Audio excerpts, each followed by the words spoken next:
Hi, and welcome to LinkedIn for Entrepreneurs. I'm your host, Julia Zata, a LinkedIn strategist and ghostwriter, and lover of all things practical when it comes to visibility strategies. This podcast is for service-based business owners who want to build their brand on LinkedIn, attract new clients, collaborators, and speaking engagements without overthinking every post or sounding like a corporate robot. And yes, we're going to keep it actionable and fun. Let's dive in.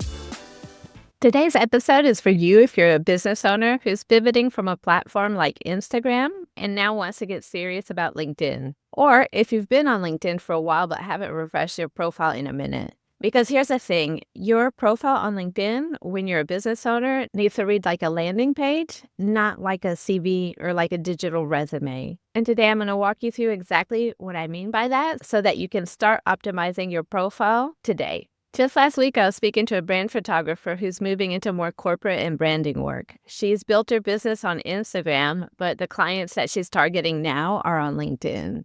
And she said, I think LinkedIn is going to be a way better place for me to find clients. And she's right. But here's the thing, her profile still read like her old corporate self. Her headline was outdated, her about section read like a resume, and she even still had the open to work sticker on her profile photo, which doesn't exactly scream CEO energy. Am I right? So the biggest shift that you need to make with your LinkedIn profile, if you haven't updated it in a while, is to transition from online resume to landing page. And before we dive into the nitty-gritty, I want to go over 3 reasons why this even matters. Reason number 1 is LinkedIn is a professional platform. So if your audience includes professionals, corporate clients, or business owners, they're going to look you up on LinkedIn. And your profile needs to give a very good first impression and reflect who you are now. Number 2, there is less noise on LinkedIn. Unlike Instagram or TikTok, where you're competing with animal accounts, the latest news, and all kinds of other distractions, on LinkedIn, there's less noise. Because there is less noise, you have a way better chance to stand out, especially if your profile is keyword optimized, which means that you will appear in search results when people are looking for the services that you provide. And reason number 3, you're not job hunting anymore. You're running a business. You're the CEO and the boss, and your profile needs to reflect that. So how do we change it? The main mindset shift you need to make is thinking of your profile as a landing page, and this is what I mean by that. When you click on a website from your desktop computer, you land on what is called the portion of the website that's above the fold, meaning before you have to scroll down. And that first or top part of a website is the most important bit. And the same goes for your LinkedIn profile. If we're thinking of what's above the fold in your LinkedIn profile, you'll see you have your banner, your profile photo, your headline, your location, a link to your website, and right below the fold, you have your About section. Let's start by talking about your profile photo. You want to make sure your photo is recent, that it looks like you, and that there's no open to work sticker on there because, frankly, those stickers are ugly. Yeah, you're not job seeking, and it's clear that you're open to work on LinkedIn. I mean, that's why people go to LinkedIn. A big mistake I see people make when it comes to their profile photos is posting a black and white photo.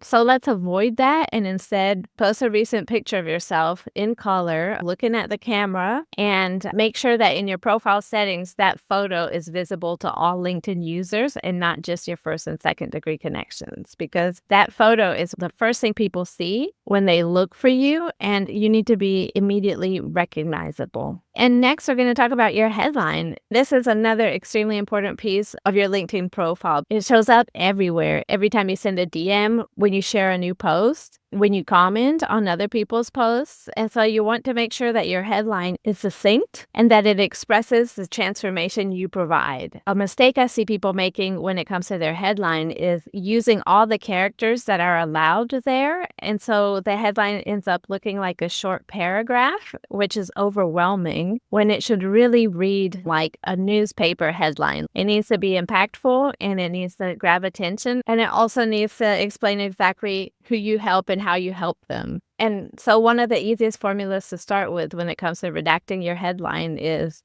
helping X achieve Y without Z. For example, helping female entrepreneurs crush credit card debt without restrictive budgeting. So it's simple, it's direct, it tells the reader exactly who you help and what they can expect. And it also includes important keywords like entrepreneurs, credit card debt, and budgeting. So what I would advise you to do is avoid filling out your headline with a bunch of different services that you offer and sticking to the transformation and making it keyword rich. All right, let's move on to your banner, another very important piece of LinkedIn real estate that most people completely overlook. I want you to think of your banner as a sign that you would see as you're driving along the highway, one of those big billboard signs. It needs to be concise and it needs to send a very clear message. A mistake I see people make when it comes to their banner is they list out their services. Not too long ago, I was checking out a virtual assistant's profile, and her banner was a list of all the services that she provided. But if you look at it from a client or potential client perspective, that's just confusing because if I'm looking for a VA, I probably don't even know exactly how she can help me. I just know I've got too much on my plate and I need some help. And so by listing out your services, you're not really helping anybody because they don't know exactly what services they need yet, but they do know the transformation they're looking for. They're wanting to have more time back in their day. They're wanting to get rid of tasks that are draining. And so these are the things you want to put in your banner. You could replicate the same sentence that you put in your headline or an iteration or variation of it. And the shorter your sentence, the better, because when a sentence is longer than 9 words, our brain struggles to actually finish the whole thing and assimilate what it means. So there you go. Strong headline in your banner as well. And you also want to put a photo of yourself in the banner. Why? Because it creates relatability and because this is your personal brand and people are going to recognize you, your face, and you want them to associate your face with your brand. So your photo is not just for your profile photo, it's also for your banner to create a very distinct and recognizable brand. Okay, and to conclude, we're going to briefly talk about the About section of your profile. Now, most people's About section reads like a cover letter or like a resume. It's written in the third person. It's all about the individual, what you've been doing, your expertise, your work experience, all those things. But here's how we turn it into a landing page. And one of the most important things of a website or a landing page that converts is that it's focused on the client or the consumer. It has to express the value that you provide to them. So the About section isn't about you. It's actually about what the person visiting your profile can get out of working with you. And so when you're writing your About section, you want to start with a strong hook or a strong headline that grabs attention and highlights the problem your ideal client is experiencing. And then you want to use the classic PAS formula. It's a copywriting formula, and PAS stands for problem, agitation, and solution. So the headline or the hook needs to highlight the problem your target audience is experiencing, the place where they're stuck. Next, you want to agitate that problem by highlighting what it's costing them to stay stuck: time, energy, money.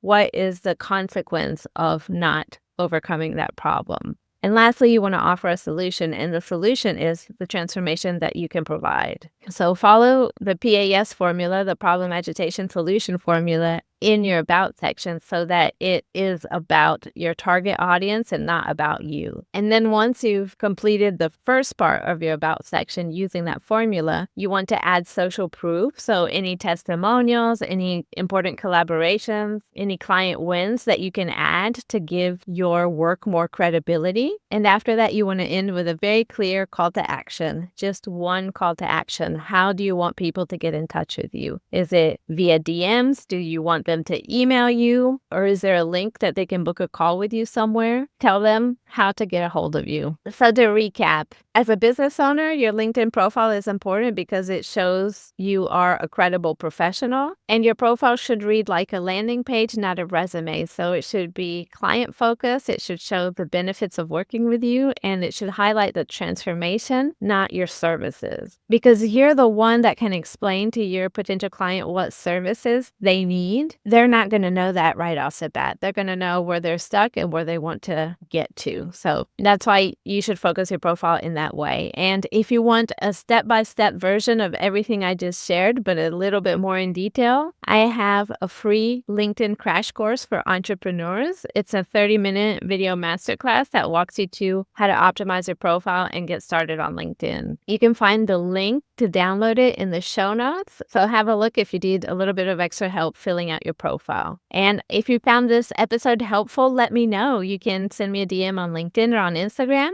The links are in the show notes as well. I'd love to hear what you're updating and how this episode landed for you.